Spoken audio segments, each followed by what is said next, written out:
We always want to choose a form which is of the highest density possible, so we normally solidify mercury to do this. People think it's a miracle. We have created spaces like this, if people just walk in, simply tears start flowing. Simply the intensity of the place.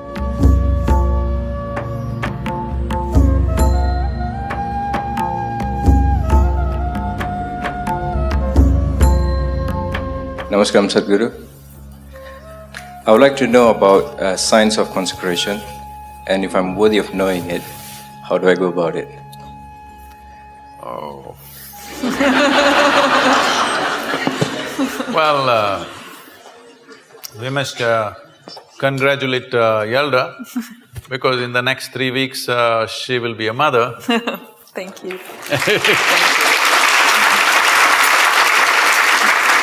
This is terrible gender discrimination because only women are ever allowed this privilege.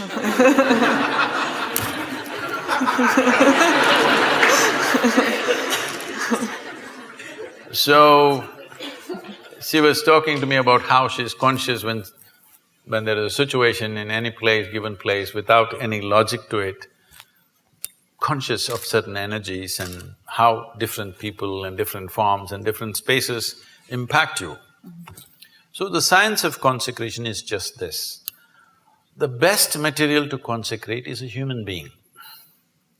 Because of all the physical forms on this planet, this is the most evolved physical form. The easiest thing to consecrate is a human being. But the problem with the human being is, every few minutes they'll make a U-turn. You can consecrate them right now, by tomorrow morning we don't know.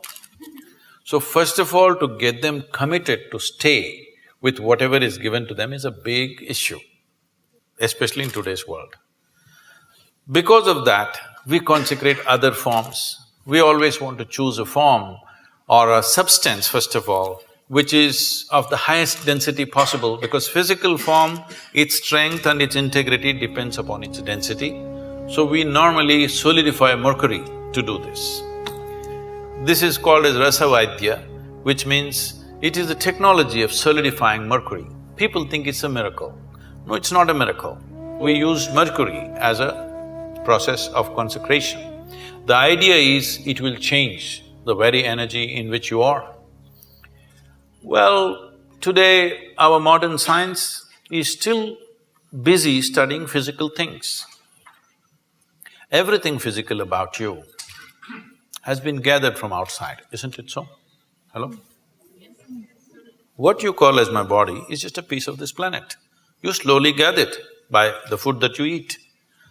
So if everything physical about you is just something else, not you, what you gathered cannot be you. What is you? Definitely there is a dimension beyond physicality. If you ignore that, there's simply no life. But right now, still the logic, the human logic which thinks it is scientific is still at this level of logic that except what I can measure on the instrument does not exist. So actually all of you do not exist because you cannot be measured. This happened to me. I don't subject myself to these indignities anymore. Way back, because of some obligation, I was in some institute, they said, we want to measure your gamma waves. I didn't know I had gamma waves. They said, no, there are gamma waves in your brain, we will measure it. So they put 14 electrodes into my body and they said, meditate. I said, I don't know how to meditate. They said, you teach everybody meditation. Yes, I do, because they don't know how to sit still. If you want, I will sit still. But this is the whole problem. Their problem is they want what kind of meditation? They want a name and the process and they want to measure the result. So I am not going to give them that pleasure. I said, if you want, I'll sit still. So I simply sat.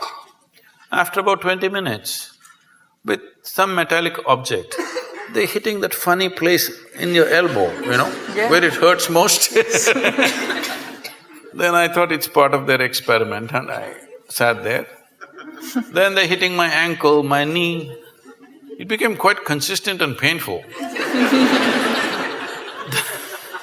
Then I opened my eyes and said, am I doing something wrong? Why am I being beaten? They said, no, according to our instruments, you are dead. I said, this is a great diagnosis you have. But then they thought through and they said, no, it looks like your brain is dead. I said, I will stay with the first opinion. I am dead like this is okay with me. Brain dead if you give me a certificate. That's not going to be good. Why I am saying this is, the essential life that you are, you think you are going to measure it in some instrument? Only physical processes will measure, isn't it? And you know, everything physical about you is from outside, it's not yours. It's not yours, it's just a piece of the planet. So, you can't be measured, so you don't exist. What a great conclusion are you making? So, what is consecration? Is a dimension of energy which is not physical in nature, but it's life, concentrated life, let's say. Consecration is a way of creating a very concentrated life process. If you walk in, it's like that. So, in certain cultures, particularly in India, every street we consecrated at one time. But people slowly misunderstood, thinking these are temples for worship, whatever, it all went into all kinds of things. But still there are fantastic spaces of consecration in that culture, you must come and experience this. These days they're measuring some bio stuff and all, they're saying some fantastic things happening, I don't know what their meters are. But I know this, Yalda is saying she knows this, if you walk into a space, you know how alive or dead that space is. So is it measurable by something? No. Only life knows life. When life meets life, it knows. When life meets death, it knows. Is there some instrument to measure this? No, because all your instruments can only measure physical processes. So consecration is that concentrated life process. No human being should live in unconsecrated spaces. If you care for humanity, especially children below 14 years of age, believe me, if you make sure they spend a certain amount of time in consecrated spaces, you will not have any of this nonsense about adolescence problems. See, right now, toddler… if you're an infant, diaper problems, toddler means he's running away problems, adolescent means some other problem, middle age means crisis, old age means horrible. When are you going to live, I'm asking? You're looking at life process as a problem. It's not a problem. You are making it a problem because you're trying to fit life into your intellect. No, your intellect fits into this life perfectly well.